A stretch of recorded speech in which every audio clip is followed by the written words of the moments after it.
Assalamualaikum warahmatullahi wabarakatuh. Perkenalkan kami dari kelompok 3 mata kuliah kewirausahaan dengan proyek Gisco akan mempresentasikan hasil proyek akhir kami untuk eh, pelaporan ujian akhir semester. Next, untuk kelompok kami sendiri yaitu ada Habib Ali dengan NIM 1005, ada Rafki Harzikra dengan NIM 2005, ada Dian Faizal Saputra dengan NIM 2013, ada saya sendiri Kurnia Fajar dengan NIM 2013, dan ada Farel Tadifi dengan NIM 2035. Next. Selanjutnya yaitu ada BMC dari Digisco sendiri yang dapat dilihat pada PPT. Yang pertama ada tujuan mulia. Tujuan mulia dari Digisco sendiri yaitu membantu individu dan perusahaan dengan memanfaatkan teknologi digital untuk mengembangkan usaha mereka. Fokus layanan utama kami yaitu pemasaran digital, pengembangan situs web, keamanan cyber, dan manajemen proyek digital. Selanjutnya ada peningkatan kebutuhan digitalisasi di mana Digisco hadir untuk menjawab kebutuhan ini yang menyediakan solusi bagi usaha kecil dan menengah dalam pemasaran digital. Selanjutnya adalah kurangnya pengetahuan dan sumber daya, di mana Digisco hadir untuk membantu memberi bimbingan langsung dan sumber daya, serta hubungan dengan mitra yang relevan dengan memberikan solusi untuk memulai dan menjalankan usaha digital dengan percaya diri dan sukses. Pendekatan yang kami lakukan yaitu berfokus pada pelanggan di mana layanan seperti chat personal, diskon, dan newsletter yang kami berikan dapat membantu pelanggan meraih kesuksesan secara efektif dan efisien. Selanjutnya ada segmentasi utama dari Digisco yaitu digital business enthusiast, di mana orang-orang yang tertarik dengan bisnis digital dan customer yang ingin memulai atau mengembangkan bisnis digital mereka. Kemudian ada target utama dari Digisco yaitu lebih memfokuskan pada perusahaan rintisan atau startup atau usaha kecil dan menengah atau UKM yang ingin beralih ke digital.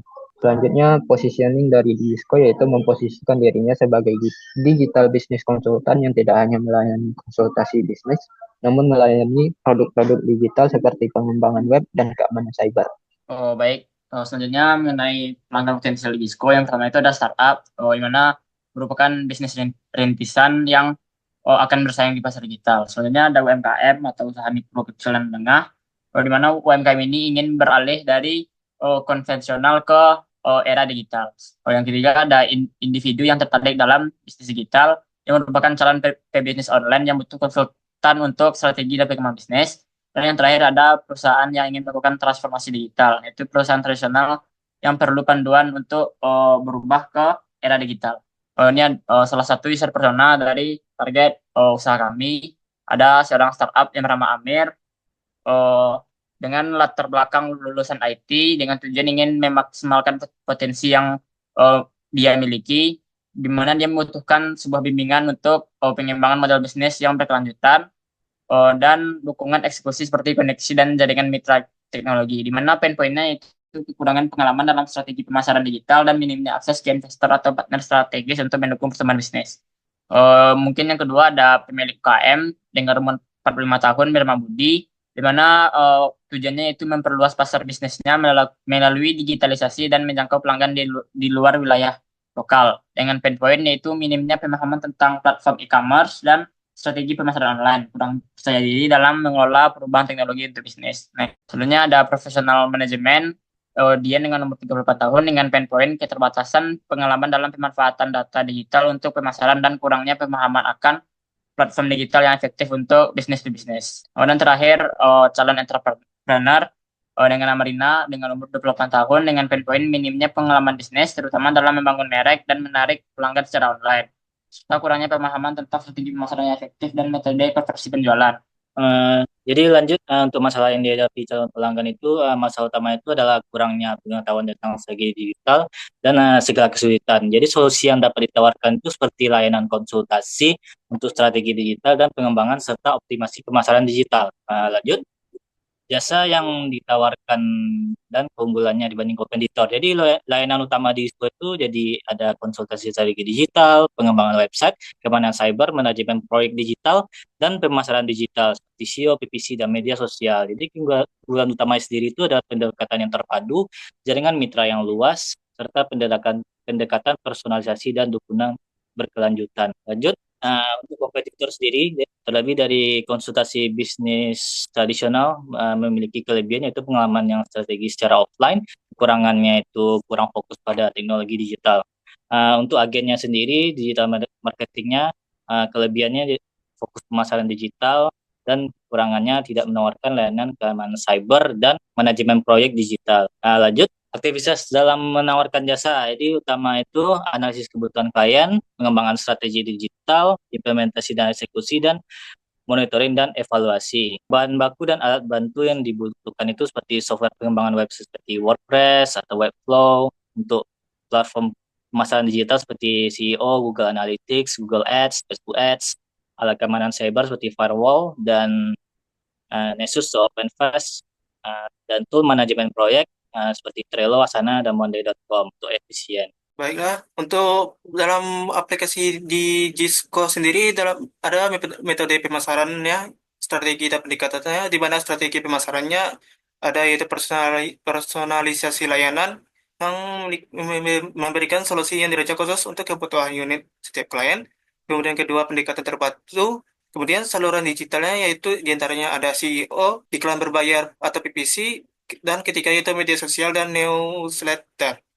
Kemudian komponen utama dalam strategi kami yaitu pertama konsultasi awal untuk analisis kebutuhan, kedua penawaran solusi lengkap dengan jaringan mitra, ketiga monitoring dan evaluasi strategi untuk penyesuaian berkelanjutan. Kemudian strategi untuk menangani komplainnya itu pertama memberikan dukungan pelanggan, kedua itu bimbingan berkelanjutan setelah layanan, ketiga respon maksimal dalam 24 jam untuk setiap keluhan. Kemudian peran mitra strategisnya diantara pertama itu dalam hosting dan domain, memberikan infrastruktur digital yang andal. Kemudian untuk keamanan cybernya itu mampu melindungi bisnis dari ancaman digital. Ketika mitra digital marketing yang mampu meningkatkan visibilitas melalui alat pemasaran.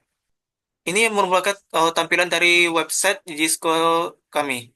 Kemudian untuk sumber daya manusia dalam pertama itu komposisi tim Gisco yang di mana Habib Adli sebagai analisis strategi bisnis, Rafki Harzikra sebagai manajemen proyek, Dian Faisal Saputra sebagai marketing digital, Kurnia Fajar sebagai menjalin hubungan pelanggan. Yang kelima itu Farel Prativi untuk mengatur keuangan dan legalitas. Kemudian untuk target tim sendiri itu di mana konsultasi digital itu ada 10 konsultasi per bulan dengan kepuasan 90%. Marketingnya itu harus mencapai peningkatan 20% pelanggan baru setiap bulan. Customer relationship, project management, finansi, di mana lapor keuangan bulanan harus akurat. Untuk pengembangan SDM, yang pertama itu pelatihan internal untuk meningkatkan kompetensi. Yang kedua, evaluasi berkala untuk memastikan performa tim optimal.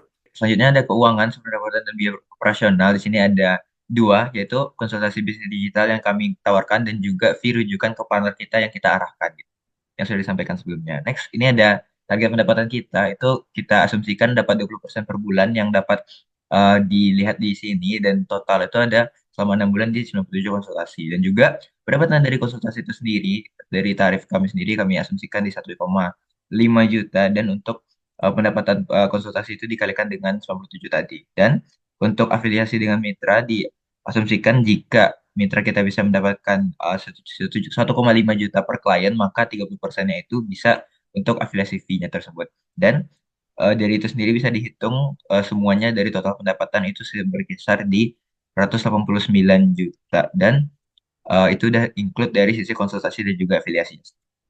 Dan untuk biaya operasional sendiri, setelah dihitung-hitung, itu didapatkan di 166 juta, dan dari hal tersebut didapatkan keuntungan labanya, diasumsikan itu di kisaran 22.500.000. Dan untuk penggunaan dana itu sendiri bisa dengan perangkat keras, perangkat lunak, dan juga dokumentasi dan penyimpanan yang kita tawarkan. Dan biaya habis pakai seperti langganan perangkat lunak tersebut, terus juga biaya pemasaran yang kita gunakan, itu mungkin seperti ads dan lain sebagainya. Dan personal tambahan seperti pelatihan, dan juga representasi untuk dengan mitra itu sendiri yang kita tawarkan tadi. Baik, sekian presentasi dari kelompok kami tentang jasa Gisco yang berfokus pada konsultasi bisnis digital dan pengembangan bisnis digital. Sekian presentasi dari kelompok kami, salah dan yang kalian kami mohon maaf. Assalamualaikum warahmatullahi wabarakatuh.